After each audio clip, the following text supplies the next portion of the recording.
Cliff, can you give us a rundown on the injuries the best you can? Yeah, I mean, we're still working through a lot of them. So I don't have much as far as detailed reports. It was a physical game. There's some guys that were banged up, and the bye is coming at a good time, that's for sure. Hey, Cliff, are you able to tell us if it's a couple weeks, anything like that? You were breaking up. Would you mind repeating the Oh, question? are you able to shed any more injury if it's going to be gone for a long period of time? I didn't hear that. Yeah, it broke up Uh, again. The player's name. Sorry, guys. Sorry, it was about. You're talking about Drake.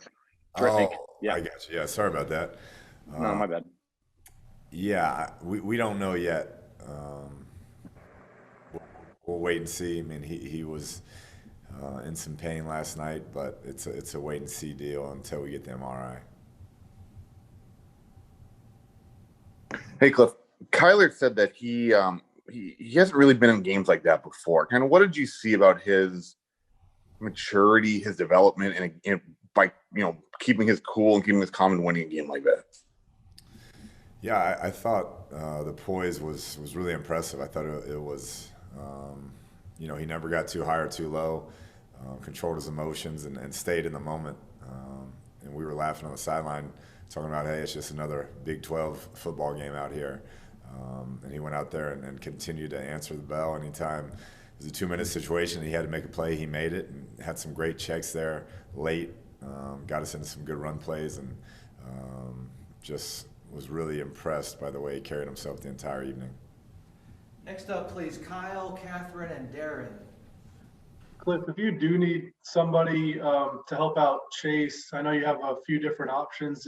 Does a guy stick out between Jonathan, and DJ as far as a possible number 2 behind Chase if you need that?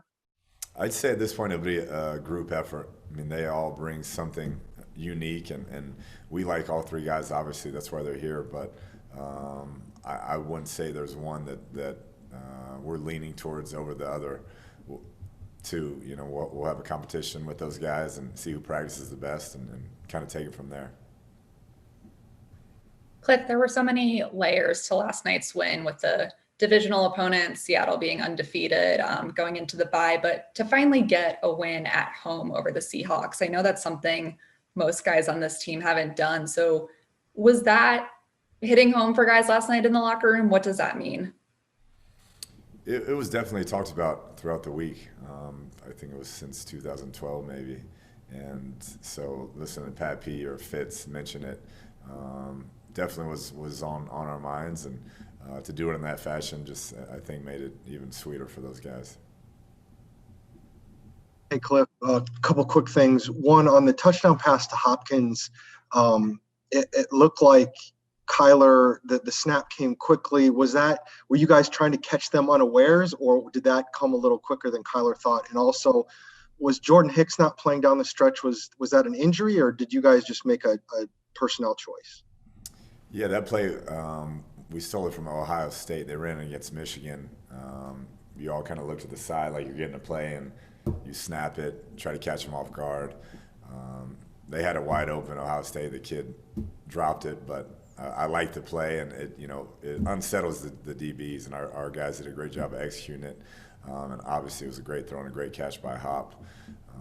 But even if you don't hit it, you kind of freak them out for the remainder of the game.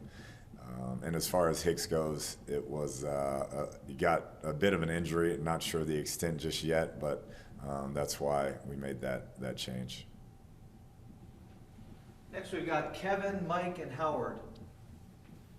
Cliff, on that Isaiah Simmons pick where you guys rushed a few DBs and then dropped all the linebackers, just plays like that, when, from your perspective as an offensive play caller, when Vance calls stuff like that, how do you think it makes the other team feel, I guess?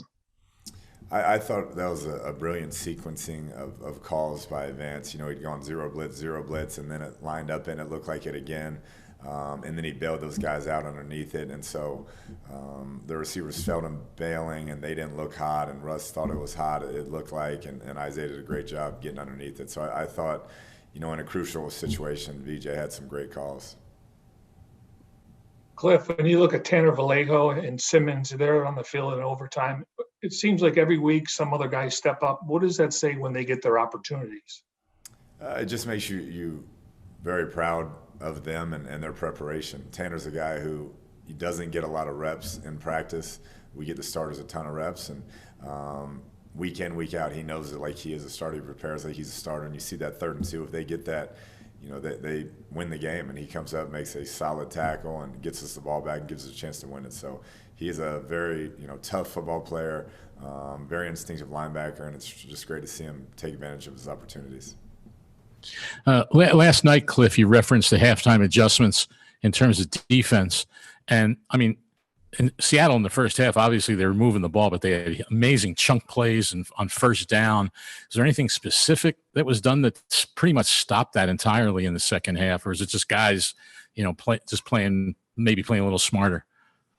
I think a combination of things. I mean, just talking about what those chunk plays were and how we're going to get it addressed and get it handled. And then guys just locking in and understanding, hey, the only way we're getting back in this game is to do these certain things. And I thought we did a nice job of making that adjustment and holding that offense to 7 points in the half was pretty phenomenal. Next up, Richard, Bob, Cam. Hey, Coach, can you just talk about, the way you guys won? Throughout a season, there's always, a signature win, a marquee win that can really springboard a team into a string of wins. And when you consider the way this game went, you kind of touched on it when you talked about a Big 12 matchup where teams are just going back and forth. I mean, you guys were like heavyweights hitting each other with haymakers, and each team just kept responding. If you get yourself in a situation like this down the road, you can say, look, we've been here before and we responded. What does that do for a team's confidence psyche moving forward? You definitely hope that it builds that confidence to be able to draw upon that when that moment arises again down the road, and it will. I think more than anything, we're all appreciative to have a bye after that type of physical and long game, both sides playing close to 90 snaps. But as far as confidence goes, I definitely think that's something we'll look back upon as the season goes on and say, hey, we've been here before, let's do it again.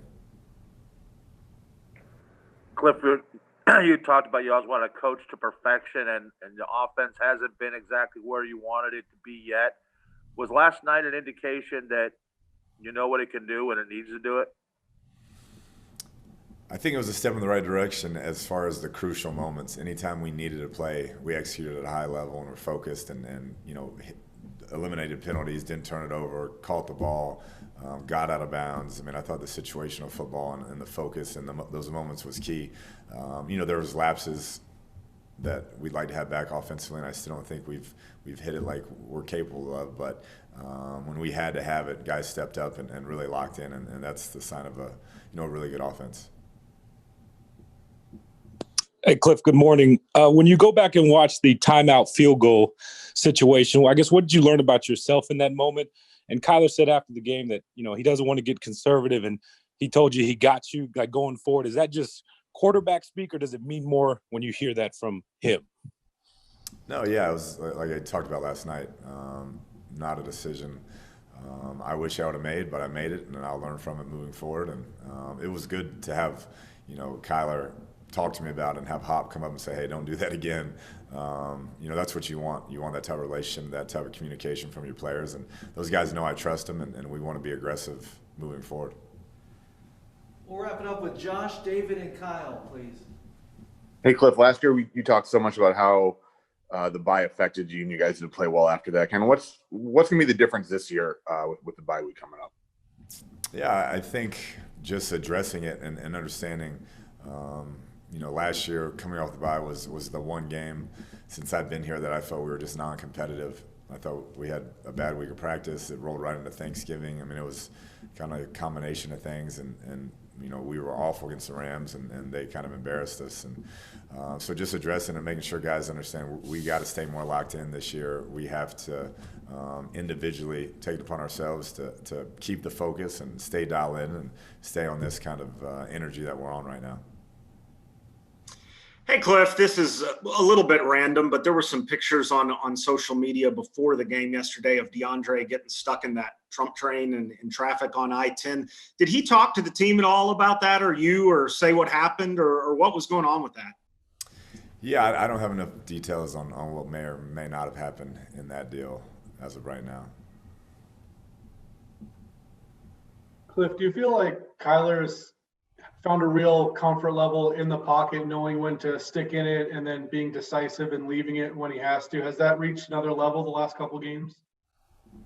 I feel like the game has definitely slowed down for him, and I think when you look at the sack numbers at this time this year as opposed to last year, I mean the lost yardage from sacks is incredible how much we've reduced it, and that's a credit to him and our offensive line and how they're playing. But I do think he's picking the right moments when to take off, and you saw yesterday checked it down a bunch, and Chase made things happen after. So his decision making will continue to progress, but I just think overall the game has slowed down for him a lot.